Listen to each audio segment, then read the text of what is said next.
नमस्कार, बहुत स्वागत है आपका। मैं हूं नीनू। सबसे पहले न्यूज 18 की आपसे गुजारिश है कि आप घर में रहें, बाहर ना निकलें, लॉकडाउन को हल्के में मत लीजिए और इस वायरस को हराने का यही एकमात्र सबसे बेहतर तरीका है। इसलिए घर पर रहिए, सुरक्षित रखिए खुद को भी और दूसरों को भी सुरक्षित रखिए। और खबरों का रुख करते हैं। सबसे पहले तो आपको अपडेट दे देते हैं, जहां मध्य प्रदेश में कोरोना महामारी से पीड़ित मरीजों की संख्या बढ़कर 500 हो गई है। इनमें से अब तक 40 कोरोना पॉजिटिव मरीजों की मौत हो चुकी है। इंदौर में सबसे ज्यादा 249 मामले सामने आए हुए हैं, तो वहीं अब तक 30 मरीजों की मौत हो चुकी है, जिसमें से 2 डॉक्टर भी शामिल हैं। वहीं भोपाल में 131 कोरोना पीड़ित मरीज सामने आए हैं, एक की मौत हुई है, 3 मरीज स्वस्थ होकर घर लौटे। तो मुरैना में अभी तक 14 पॉजिटिव केस देखने को मिले हैं। उज्जैन में 16 मामले सामने आए हैं, 5 लोगों की मौत हुई है। जबलपुर में कोरोना पीड़ित मरीजों की संख्या 10 है और 4 मरीज स्वस्थ होकर घर भी लौट चुके हैं।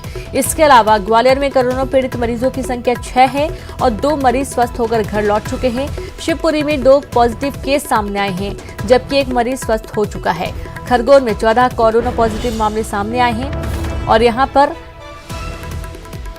2 लोगों की मौत हो गई है। इसी तरह छिंदवाड़ा में 4 कोरोना पॉजिटिव केस सामने आए हैं, एक ने दम तोड़ दिया।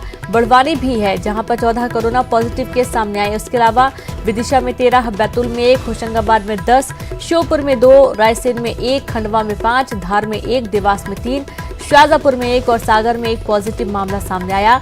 मंदसौर में 1, रतलाम में भी 1 मामला देखने को मिला है।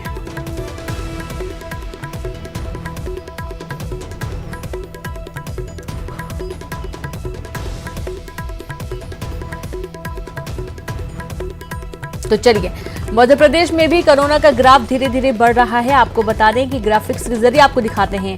एमपी में कोरोना का बढ़ता आंकड़ा ग्राफिक्स में आप देख सकते हैं कि 15 मार्च तक कोरोना का आंकड़ा एमपी में सिर्फ 0 नजर आ रहा है। 20 मार्च तक भी ये 0 ही था और एमपी में कोरोना की नो एंट्री थी। लेकिन 21 मार्च को उस वक्त हड़कंप मच गया जब 5 मामले एक साथ सामने आए। फिर तो ग्राफ धीरे धीरे बढ़ता ही गया। 22 मार्च कुल 7 मामले सामने हो गए, 23 मार्च को 9 मामले आ गए, 24 मार्च को 11 हो गए हैं, 25 मार्च को संख्या बढ़कर 17 हो गई और 26 मार्च को बढ़कर 22 पहुंच गई। इसी तरीके से 27 मार्च को ये कुल मामले 30 थे, यानी कि 30। 28 मार्च को 36 हो गए, 29 मार्च को 46 हो गए, 30 मार्च को 64 मामले सामने आ गए और 31 मार्च यानी कि महीने के अंत में 86 केस देखे गए हैं। और जैसे ही अप्रैल शुरू हुआ, आंकड़ा 100 के पार 106 हो गया। 2 अप्रैल को 124 हो गया। 3 अप्रैल को 151, 150 से ज्यादा मामले सामने आए। 4 अप्रैल को 180, 5 अप्रैल को 218, 6 अप्रैल को 259, 7 अप्रैल को 319, 8 अप्रैल को 390, 9 अप्रैल 438, 10 अप्रैल 484 और अब तक कुल मामले जो हैं वो 500 मामले सामने आ चुके हैं।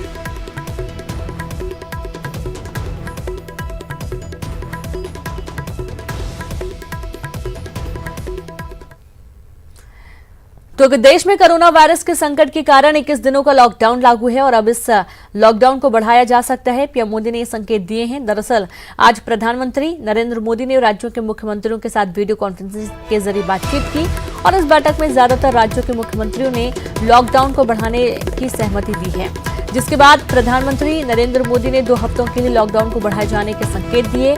सीएम शिवराज ने भी लॉकडाउन बढ़ाने का सुझाव दिया। सीएम ने कहा कि लोगों की जान जरूरी है, इसलिए लॉकडाउन बढ़ाया जाना चाहिए। आपको बता दें कि ओडिशा, पंजाब के बाद आज महाराष्ट्र सरकार ने भी 30 अप्रैल तक के लिए लॉकडाउन बढ़ा दिया है।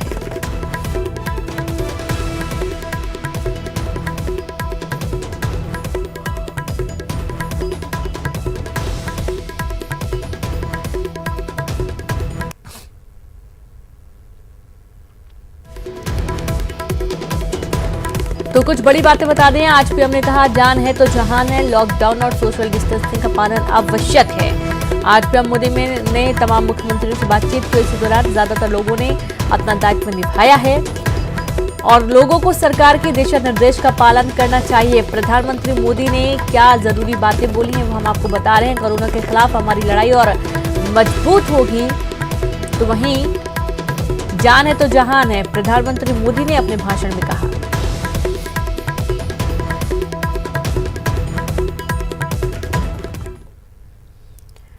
तो लॉकडाउन के बावजूद पीएम मोदी ने सभी मंत्रियों को निर्देश देते हुए कहा कि सोमवार से सभी केंद्रीय मंत्री अपने मंत्रालयों से काम करें और साथ ही अधिकारियों कर्मचारियों को रोटेशनल सिस्टम पर आने को कहा। वहीं सोशल डिस्टेंसिंग का सख्ती से पालन करने के भी निर्देश दिए गए हैं।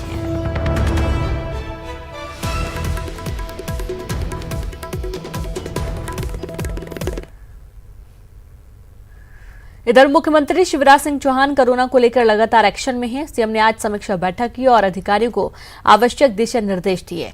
सीएम अधिकारियों से दवाई, दूध, फल, सब्जी, किराना सामानों की सप्लाई को लेकर आवश्यक दिशा निर्देश दिए और साथ ही सीएम ने इंदौर को लेकर विशेष ध्यान देने को कहा। आपको बता दें कि इंदौर कोरोना को लेकर हॉटस्पॉट बना हुआ है, जहां प्रदेश में सबसे ज्यादा मामले सामने आए।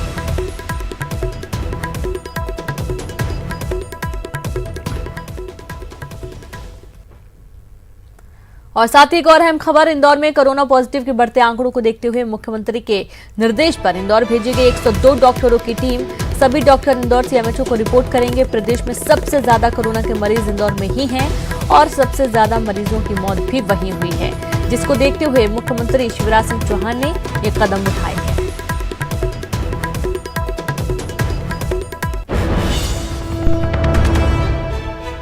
इंदौर से इस वक्त की बड़ी खबर है, जहां इंदौर हॉटस्पॉट बना हुआ है पूरे प्रदेश में।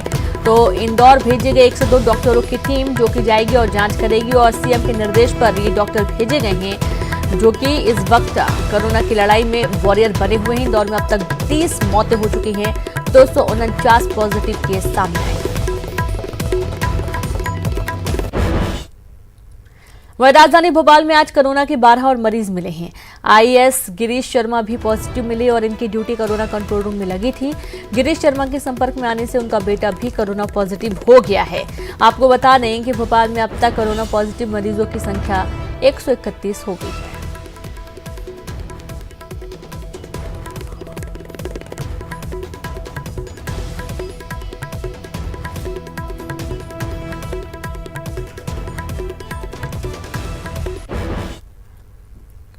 प्रदेश में कोरोना को लेकर एक बड़ी लापरवाही सामने आई है। पिछले दिनों इंदौर में पुलिसकर्मियों पर पथराव करने वाले जिन 4 आरोपियों को रासुका की कार्रवाई कर जबलपुर जेल भेजा गया था, उसमें से एक कैदी जांच में कोरोना पॉजिटिव पाया गया है।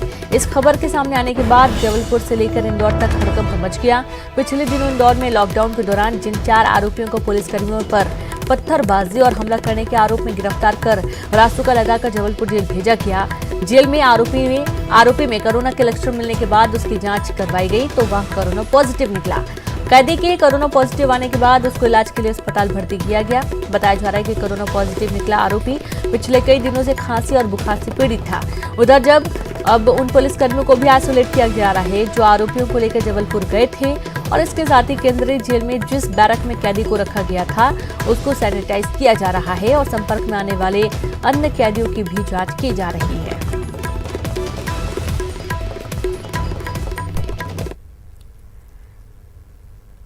इधर इंदौर से जबलपुर शिफ्ट किए गए कैदियों के कोरोना पॉजिटिव निकलने की खबर दिखाने के बाद न्यूज 18 की खबर का असर हुआ है और इसको देखते हुए भोपाल सेंट्रल जेल में नए कैदियों की एंट्री पर रोक लगा दी गई है। इसको लेकर जेल अधीक्षक ने भोपाल पुलिस को पत्र भी लिखा है।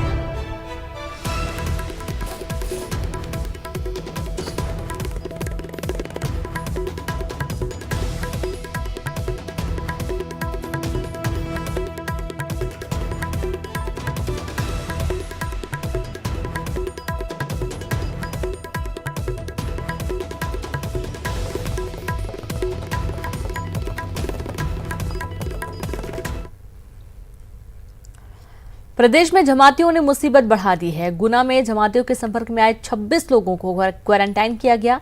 इनको मकसूदनगढ़ और डोंगरगढ़ में रखा गया है। आपको बता दें कि नेपाल और बिहार के जमाती मकसूदनगढ़ में रुके हुए थे। ये लोग लॉकडाउन से एक दिन पहले विदिशा चले गए थे, जहां इनकी कोरोना जांच की गई। इनमें से एक जमाती कोरोना पॉजिटिव निकला, जिसके बाद इन 26 लोगों को क्वारंटाइन किया गया।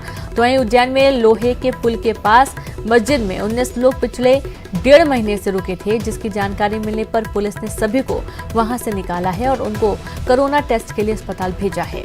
मस्जिद में रुके सभी लोग भोपाल और यूपी के रहने वाले हैं। कॉल डिटेल के लिए सभी के मोबाइल जब्त कर लिए गए हैं। यह मस्जिद थाने से महज 200 मीटर की दूरी पर ही है। सवाल यही है कितने लोग एक साथ रहते रहे और किसी को पता क्यों नहीं चला।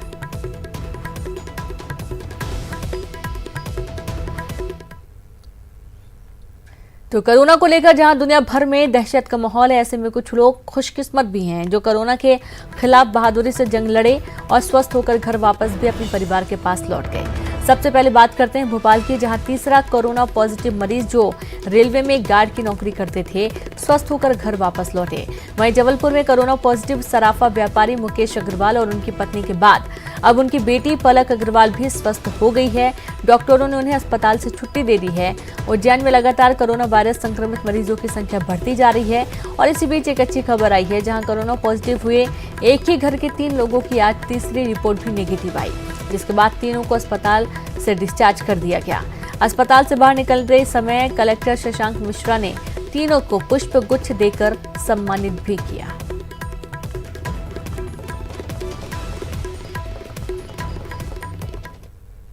कलेक्टर तरुण पिथोड़े ने भोपाल के निवासियों से पिछले 15 से 20 दिनों के लोगों से मिलने की जानकारी डायरी में नोट करने की अपील की है। उन्होंने कहा कि पिछले 15 से 20 दिनों के विभिन्न लोगों से मिलने की आपकी कॉन्टैक्ट हिस्ट्री को पेपर, डायरी या नोटबुक में लिख कर रखो। विशेषकर घर से बाहर जाने वाले लोगों से, घर में बाहर से आने वाले लोगों की, दूसरे शहरों में गए और वापस आए लोगों, अलग अलग लोगों से विशेष रूप से मिलने वाले अनुरोध है कि अपने कॉन्टैक्ट हिस्ट्री को घर में रखकर बैठकर नोट करें। भोपाल वासियों से मेरा ये अनुरोध है कि जिस तरह से कोरोना स्प्रेड हुआ है, हम लोग लगातार एहतियात बरत रहे हैं, लेकिन यदि हम सब एक छोटा सा स्टेप लेंगे तो इससे हम बहुत सारे लोगों को सुरक्षित रख पाएंगे। मैं आपसे सिर्फ इतनी गुजारिश कर रहा हूँ कि आप पिछले 1 माह में, और 1 माह यदि संभव नहीं है तो पिछले 15 से 20 दिन में जिन लोगों से भी मिले हैं, कृपया उसका एक नोट बना लें, उसकी एक लिस्ट बना लें। जिन जिन लोगों से आप मिले हैं वो लिस्ट आप बनाएंगे तो यदि कभी कोई पॉजिटिव आता है तो हमें बाकी लोगों को बचाने में बहुत मदद मिल पाएगी और इससे हम सबकी सुरक्षा हो पाएगी। इसलिए कृपया ये ना सोचें कि आपका काम थोड़ा सा बढ़ गया है, बल्कि अभी हम लोगों के पास जो समय है उस समय का बेहतर इस्तेमाल करते हुए हम ये लिस्ट बना सकते हैं। ये लिस्ट आप बनाइए, जब आवश्यक होगा तो हम आपसे ये लिस्ट प्राप्त कर लेंगे। कोरोना से हर कोई जंग जीतना चाहता है, चाहे वह आम आदमी हो या बड़ा अधिकारी। कोरोना को हराने की कोशिश स्वास्थ्य विभाग के अधिकारियों ने भी की है और अस्पताल में भर्ती इन अधिकारियों ने गाने के जरिए एक दूसरे में पॉजिटिव एनर्जी लाने का प्रयास किया। सुनिए स्वास्थ्य अधिकारियों को।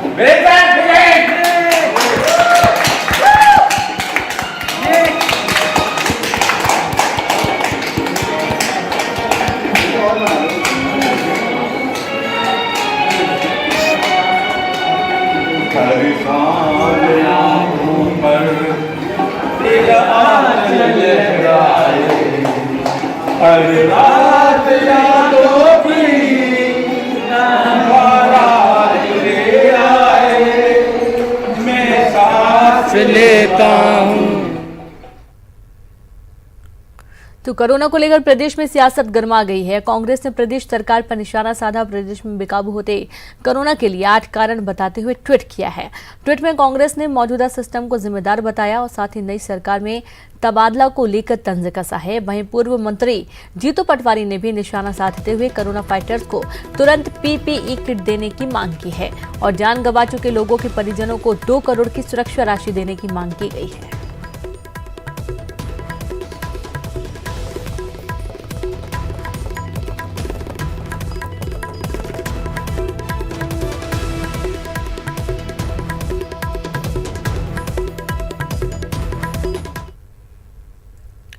कोरोना को लेकर कोई कंफ्यूजन ना रहे, लोगों को सही और पूरी जानकारी मिले, इसी वजह से न्यूज 18 ने कोरोना कंट्रोल रूम बनाया है, जहां पर हम दर्शकों के मन में उठ रहे सवालों के जवाब अपने एक्सपर्ट और डॉक्टर के जरिए देने की कोशिश कर रहे हैं। इसी कड़ी में आज यूपी के गोरखपुर से जुड़े बाल रोग विशेषज्ञ डॉक्टर KN द्विवेदी ने देश भर के बच्चों के सवालों के जवाब दिए और उनकी आशंकाओं को दूर किया।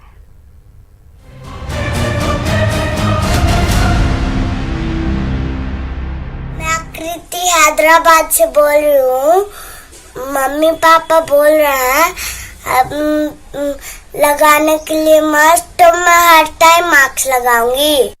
नमस्ते, मेरा नाम हंसिका सिंह है। मैं 14 साल की हूँ और नौगांव से हूँ। मेरा एक सवाल है कि बच्चों को भी हर समय मास्क पहनना ज़रूरी है? मेरा नाम हादी पठान है और मैं 4th क्लास में पढ़ता हूँ मैटेंडोरी से और मेरी एज 9 ईयर है। क्या हम बच्चों को हमेशा मास्क लगाना चाहिए? मेरा नाम अंकन मिश्रा, मैं भीवर जिला मैनपुरी से बोल रहा हूँ। मेरा सवाल ये है कि बच्चों को हर समय मास्क लगाना बहुत जरूरी है। दक्ष यादव मथुरा से बोल रहा हूँ। क्या बच्चों को हर समय मास्क लगाना जरूरी है? नमस्ते, मेरा नाम अंशिका है। अंकल, सबको बचने के कोरोना वायरस में घर पर मास्क पहनना चाहिए क्या? My name is Shubhanshu Yadav. I am 5 years old. I am living Hyderabad. क्या हमें भी बच्चों को घर में मास्क लगाना जरूरी है? क्या हम हर समय बच्चों को मास्क लगाना जरूरी है? मेरा नाम वंश अग्रवाल है, मैं सिरसा से बोल रहा हूँ। क्या बच्चों को हर समय मास्क लगाना जरूरी है? मैं समीक्षा हूँ, मैं हैदराबाद से बोल रही हूँ। आपसे मैं एक सवाल पूछना चाहती हूँ। क्या कोरोना वायरस से बचने के लिए बच्चों को मास्क लगाना जरूरी है? देखिए, मास्क की आवश्यकता उन बच्चों को नहीं है जो स्वस्थ हैं, जिनको कोई बीमारी नहीं है, जिनको कोई इन्फेक्शन नहीं है, जो घर में रह रहे हैं, जो घर से बाहर नहीं जा रहे हैं, उनके घर में कोई छींकता खांसता बच्चा नहीं है, कोई बीमार व्यक्ति नहीं है, कोई संक्रमित व्यक्ति नहीं है। तो ऐसे बच्चों को जो होम स्टे में हैं, बीमार नहीं हैं, स्वस्थ हैं, उनको मास्क की आवश्यकता नहीं है।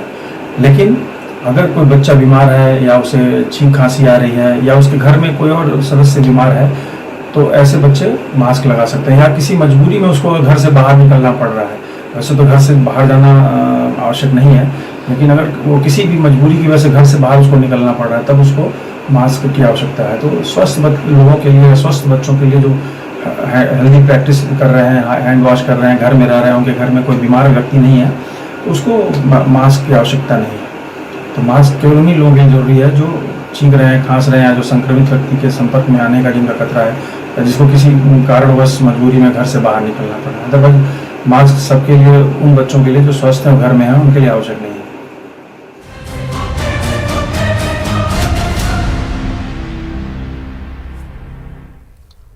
और इसी के साथ इस बुलेटिन में इतना ही। नमस्कार। आपको बचाने